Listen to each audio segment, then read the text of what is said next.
तरंग युवा तरंग।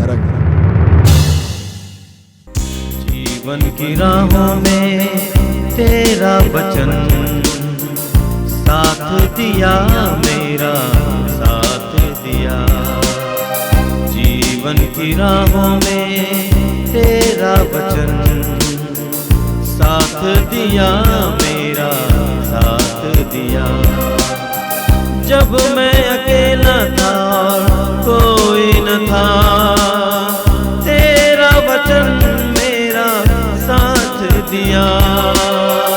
जब मैं अकेला था कोई न था, तेरा वचन मेरा साथ दिया।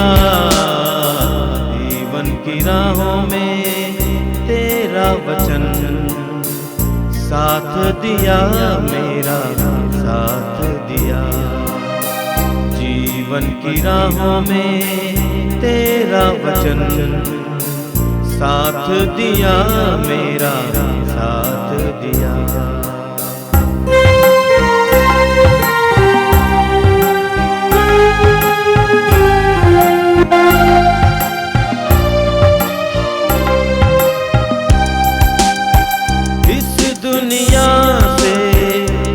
न मिला मुझको, ना मिल सका थोड़ा सा हौसला।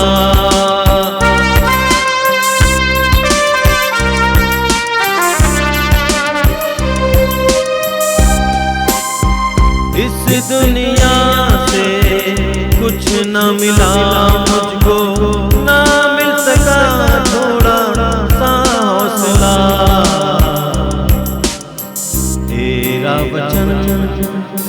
तेरा वचन साथ दिया, मेरा साथ दिया। जीवन की राहों में तेरा वचन साथ दिया, मेरा साथ दिया। जीवन की राहों में तेरा वचन साथ दिया, मेरा साथ दिया। जब मैं अकेला था कोई न था, तेरा वचन मेरा साथ दिया। जब मैं अकेला था कोई न था, तेरा वचन मेरा साथ दिया। जीवन की राहों में तेरा वचन साथ दिया, मेरा साथ दिया।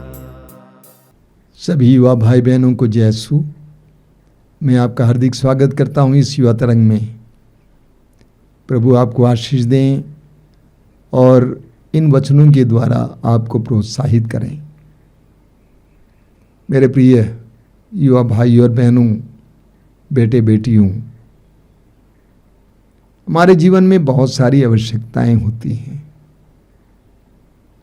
और हम सांसारिक रूप से उन आवश्यकताओं की पूर्ति के लिए प्रयास जरूर करते हैं और कभी कभी हम सफल होते हैं। लेकिन कभी कभी ऐसा भी मौका आता है जब हमें लगता है कि कोई भी हमारी मदद नहीं कर सकता है। ऐसे में हम प्रभु के पास जाते हैं। और हम कैसे प्रभु के पास जाते हैं? कभी कभी आधा अधूरे मन से प्रभु से प्रार्थना करते हैं। हमें याकूब के पत्र के अध्याय 4 में पढ़ने को मिलता है। याकूब कहते हैं कि आप अच्छी तरह प्रार्थना नहीं करते। पुराने विधान में हमें एक बहुत सुंदर उदाहरण मिलता है, वो है शमूएल की मां हन्ना का उदाहरण, जो प्रभु के मंदिर में प्रभु के सामने एक बच्चे के लिए प्रार्थना कर रही थी। इतनी गहराई से प्रार्थना कर रही थी कि उसके होंठ हिल रहे थे। हमारी प्रार्थनाओं में गहराई होना जरूरी है और हमारी प्रार्थनाओं में गहराई तब आएगी जब हमारा विश्वास होगा, भरोसा होगा कि हमारी प्रार्थनाएं सुनी जा रही है और सुनी जाएगी। अपने जीवन में जब भी आप प्रार्थना करते हैं, गहरी प्रार्थना कीजिए, ध्यानपूर्वक वचन को सुनिए। Praise the Lord. दूसरा मकाबियों की ग्रंथ में एक घटना लिखा है अध्याय 6 में। उसमें से एक छोटा सा हिस्सा आपको पढ़ के सुनाते हैं। एलियासर नाम का एक बूढ़ा आदमी था, 90 साल की उम्र था उनका, और उनका समय ही राजा की ओर से वहाँ पर यहूदी समाज के ऊपर बहुत भारी पीड़ाएं डालना शुरू किया। धर्म का पालन असंभव जैसे हो गया, और उस समय ज़बरदस्ती यहूदी लोगों को जो सूअर जो नहीं खाना चाहिए था उनके कानून के हिसाब से, वो ज़बरदस्ती खिलाने लगा। ऐसे समय में वचन में लिखा है, एलियासर मुख्य शास्त्रियों में से एक था। वह बहुत बूढ़ा हो चला था और उसकी आकृति भव्य तथा प्रभावशाली था। वह अपना मुंह खोलने और सूअर का मांस खाने के लिए बाध्य किया जा रहा था, किंतु उसने कलंकित जीवन की अपेक्षा गौरवपूर्ण मृत्यु को चुना। उसने कलंकित जीवन की अपेक्षा गौरवपूर्ण मृत्यु को चुना। वह सूअर का मांस उगलकर स्वेच्छा से उस स्थान की ओर बढ़ा जहां कोड़े लगाए जाते थे। ऐसा उन लोगों को करना चाहिए जिन्हें जीवन का मोह छोड़कर वर्जित भोजन अस्वीकार करने का साहस है। अब देखो, एक साधारण आदमी नहीं, 90 साल की उम्र वाला एक बूढ़ा आदमी, वो कमज़ोर है, शारीरिक रूप में कमज़ोर है। वो अगर खाने से भी कोई उन्हें बुरा नहीं मानता था। और इसके आगे क्या हो गया, ये बड़ा सम्मानित आदमी था। पूरा समाज, वो जगह का सारे लोग उनका आदर करते थे, और उनमें से कुछ लोग वो शत्रु में भी था। अभी सेना के हिस्सा में ऐसे लोग था, नेता लोग था।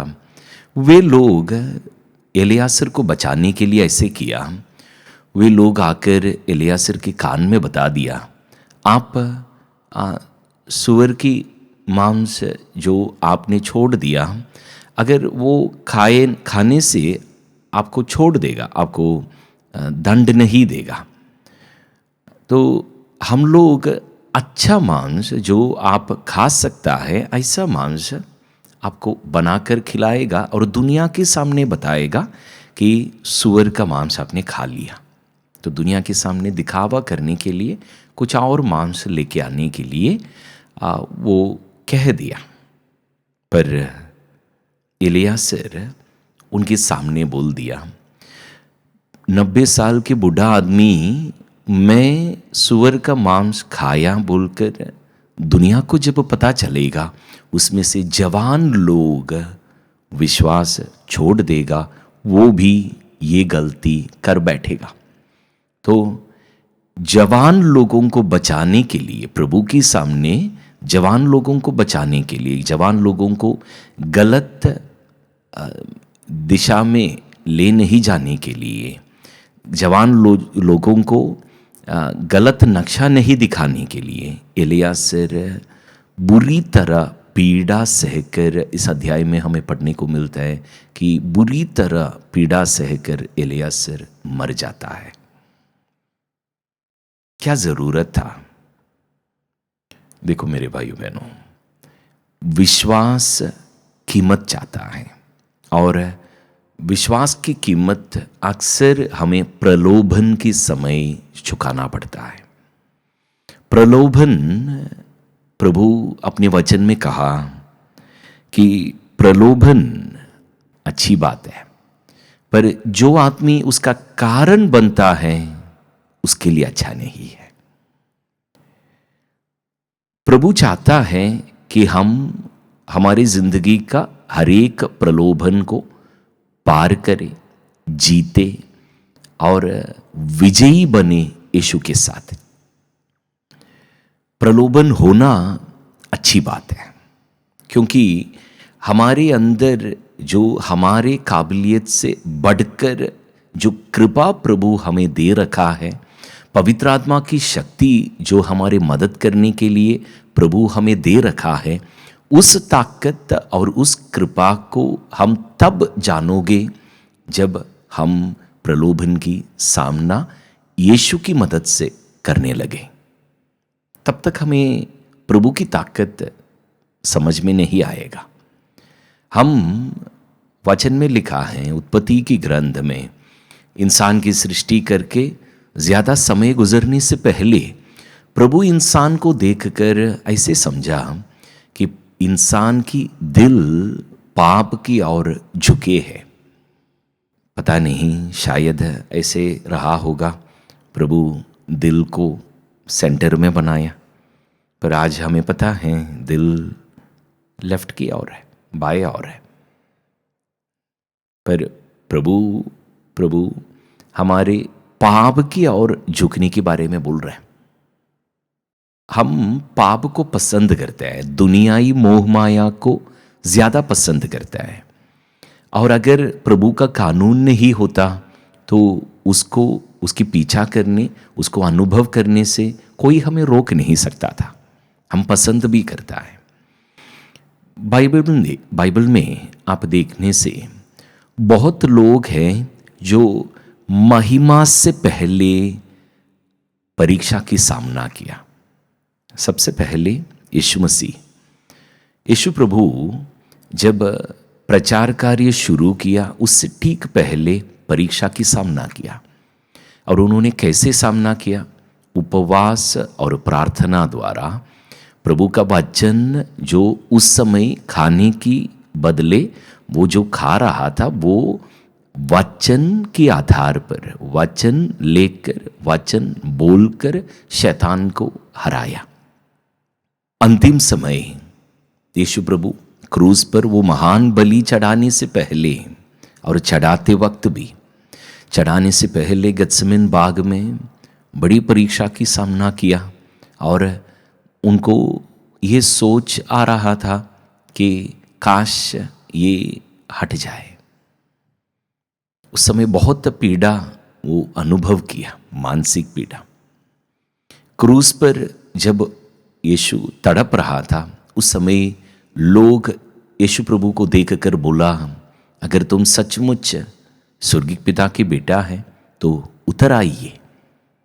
ताकत दिखाने के लिए, अपना स्वर्गीय प्रभाव दिखाने के लिए, जिस तरह शैतान पहले यीशु को चैलेंज किया था, ठीक उसी तरह आखिरी वक्त लोग यीशु को बोल रहा था। ये परीक्षा था। पर नम्र होकर प्रार्थना के साथ, उपवास के साथ, वचन के साथ प्रभु यीशु हर परीक्षा की सामना किया, उन सबको जीत लिया। पुराने विधान में हम देखते हैं 3 युवक, शद्रक, मेशक और अबेदनेगो, दानियेल के ग्रंथ में अध्याय 3 में राजा एक मूर्ति बनाया और कहा, जब जब वाद्य प्ले करेगा तो उस समय दंडवत करके वो मूर्ति की आराधना करना चाहिए। और ये तीनों युवक नहीं किया। उन्हें पकड़कर जलती भट्टी में 7 गुना ज़्यादा आग जलाकर, ताप बढ़ाकर उसमें डाल दिया। पर मरने से, मौत की सामना करके उस समय ही उन लोग ऐसे कहा कि हमारे प्रभु राजा आपकी हाथ से हमें बचाने में सामर्थ्यवान है। अगर वो नहीं भी बचाए तब भी हम किसी मूर्ति की आराधना नहीं करेगा। 2 ही चीज हो सकता है, या तो वो मरेगा, नहीं तो प्रभु बचाएगा। मृत्यु की सामना कर रहे हैं, पर उस समय भी हिम्मत के साथ पाप को मना कर रहा है। आज की दुनिया के लोग आपसे कहेंगे अपना जान बचाने के लिए छोटा सा झूठ ठीक है।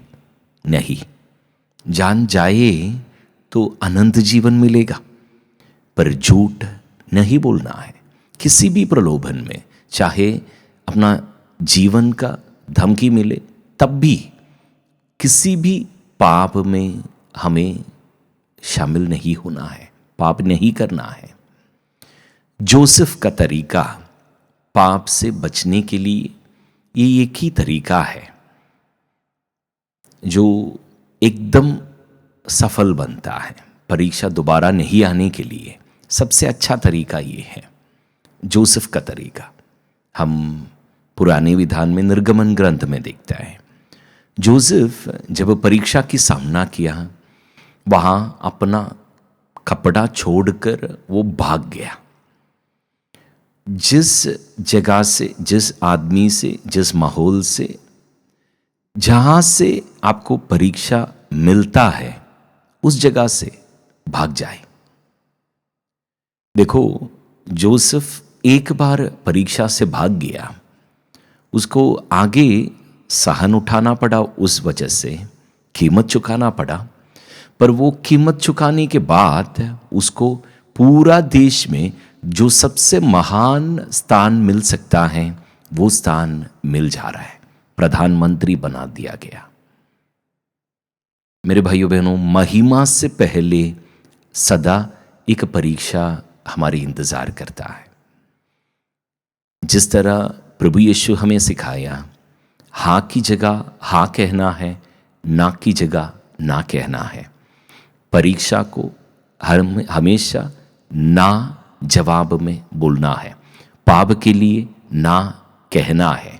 और हर बार हम ना कहेंगे तो वो हर बार हमें कुछ महिमा मिलेगा, प्रभु की महिमा का एक हिस्सा हमें प्राप्त होगा। हम अक्सर ऐसा सोचते हैं, कई बार मैंने ऐसे भी सुना है, कुछ लोग रोते हुए ऐसा बोलेगा, प्रभु क्यों मुझे परीक्षा दिया, मैं कमज़ोर है ये प्रभु जानता है, फिर भी ऐसे परीक्षा क्यों दिया। पाप का प्रलोभन आने से मैं तो गिर जाता हूं, मैं कमज़ोर हूं, ये प्रभु अच्छे से जानता है, फिर भी ऐसा क्यों होने दिया। देखो मेरे भाई मेरी बहन, प्रभु यीशु यूदस को पैसा सौंप दिया था, जबकि प्रभु यीशु अच्छे से जानता था कि यूदस चोरी करता है। पैसे में उसका दिल लगाव है, ये यीशु प्रभु अच्छे से जानता था, फिर भी पैसा यूदस के हाथ में दिया। हमें प्रलोभन इसलिए आता है क्योंकि प्रभु जानता है कि हमारा कमजोरी उस क्षेत्र में है, उस विषय पर हमारा कमजोरी है, ये यीशु प्रभु अच्छे से जानता है। और प्रभु ये चाहता है हमसे कि प्रभु की शक्ति में आश्रय रखकर, कृपा में आश्रय रखकर, पवित्र आत्मा की मदद से हम उस क्षेत्र में हमारा जो कमजोरी है उसको पार करें। अगर यूदस मना करता, पैसे के लालच को मना करता, तो आज यूदस एक महान संत हुआ करता। प्रभु का मर्जी ये है कि हम हर परीक्षा को जीत लें। मेरे भाई मेरी बहन, कैटेकिज्म, कैथोलिक कलीसिया की तालीम हमें ये सिखाते हैं कि प्रलोभन हमारे बुरी इच्छा की वजह से आता है। हमारा वो झुकाव पाप की ओर जो है हमारा, उस वजह से हमें प्रलोभन आता है।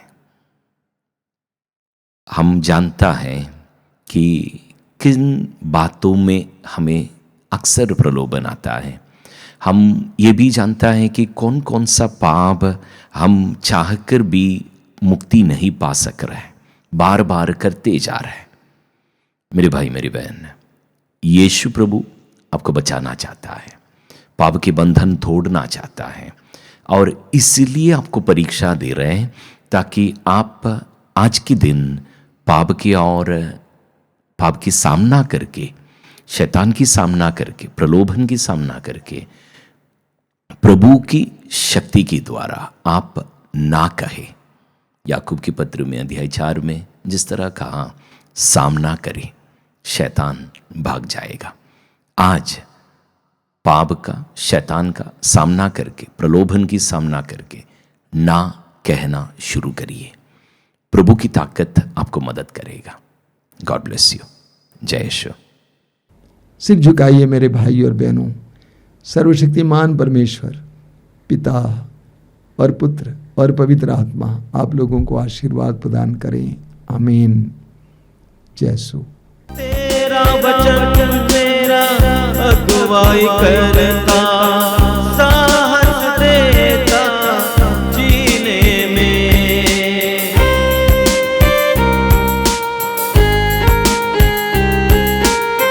तेरा वचन मेरा अगुवाई करता, साहस देता है जीने में। रह जा मेरे दिल में सदा, तेरे लिए ही मैं जीऊं। रह जा मेरे दिल में सदा, तेरे लिए ही मैं जीऊं।